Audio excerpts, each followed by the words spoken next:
After two wildly successful albums, Oasis crashed and burned in 1997 with the critically panned Be Here Now. Even worse, drug addiction and infighting were tearing the band apart. It didn't just seem like the end of Oasis, it seemed like the end of an era. It looked like Oasis was going to be that band. They were going to be the band that sort of restored British rock to its rightful place. And with the failure of Be Here Now, that sort of dream petered out. But if fans thought Oasis was finished, they didn't know the Gallagher brothers. In June of 1998, the band's leader and primary songwriter, 31-year-old Noel Gallagher, made a life-changing decision. Noel looked at his life and decided that enough was enough. It was time to grow up, and he decided to kick the drugs. He came down to breakfast one morning and, was having his breakfast, and he sort of absent-mindedly lined up a line of cocaine. And I think that apparently was the moment when he thought, hang on, what on earth am I doing? This is ridiculous. So he then thought, enough is enough. He took off and, weaned himself off the drugs. He went cold turkey on cocaine. Noel Gallagher hasn't done drugs in over a decade now.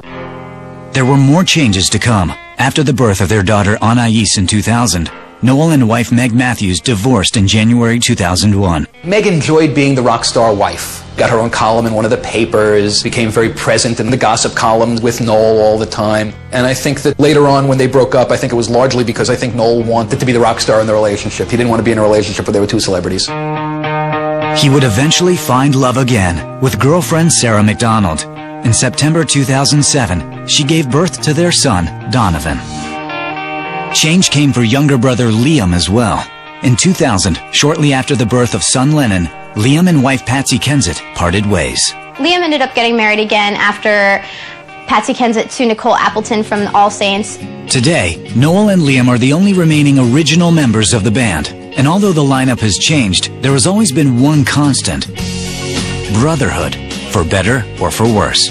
The glue that holds this band together is this totally affectionate hatred that Liam and Noel have for each other. They've said many times over that if they weren't actually related, the band would have broken up several times. In spite of their genuine hatred of each other, they made a pact because I think they understood they needed each other. And Liam understood he had to have Noel's songs or all this swagger was not going to work. And I think Noel understood that he could have these terrific songs, but without the swagger of his little brother, the songs wouldn't work. Since 1997, Oasis has produced another 4 albums with mixed success. Their latest release, Dig Out Your Soul, brought with it another startling change. Liam, the Gallagher brothers, some called incorrigible, did something truly shocking. For this album I was sober, I didn't have a drink on it, so that was good. Liam, when I met him, he hadn't had a drink in 3 weeks, which is epic for Oasis. He was going for runs every morning, getting up at 6 in the morning and coming back to his house and taking his kids to school and taking his kids on play dates. Wow, that's a transformation. When you've had a couple of drinks and you think something's not right in the studio and you go, I don't think that's I think we should do it like that, they go, shut up, you're pissed. You know what I mean?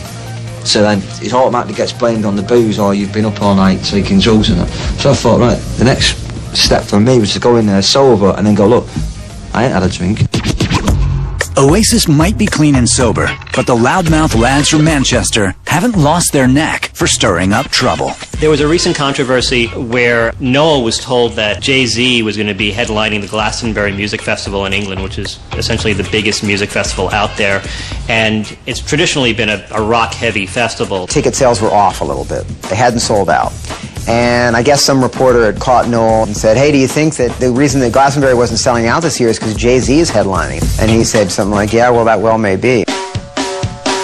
It was stretched and twisted and turned into this perceived attack on Jay-Z and on hip-hop itself. It was really blown out of proportion, but from what I understand, Noel didn't mean for it to be a huge deal. It was just made into a huge deal.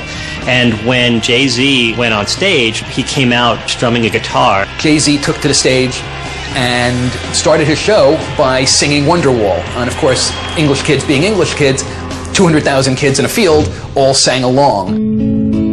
And after all these years, Oasis still have the power to move millions of rock fans. It's funny, it's been close to 2 decades, and they're still heroes in the UK. They still have a huge following. They still play huge stadium gigs in the UK. So, yeah, Oasis are not doing bad at home still. There are no better rock stars in music still. They haven't had anything as good as kind of the early heyday of the band in a while, but they're still at it. In a day when we feel so self-conscious about ourselves and about what kind of image we put out there, you know, everyone's so calculated, but Oasis's calculation is in their lack of calculation. I guess it was Grammys of this year. I was in LA and I was at a hotel pool just sitting out there doing another interview with another artist, and I look over and I hear like Champagne Supernova, and Liam Gallagher is sitting by the pool in like a Speedo playing his own music with his band, and it was just like another day in the life of Liam Gallagher. A bathrobe, Los Angeles, my brilliant music. You know, I mean, they just don't make them like that anymore.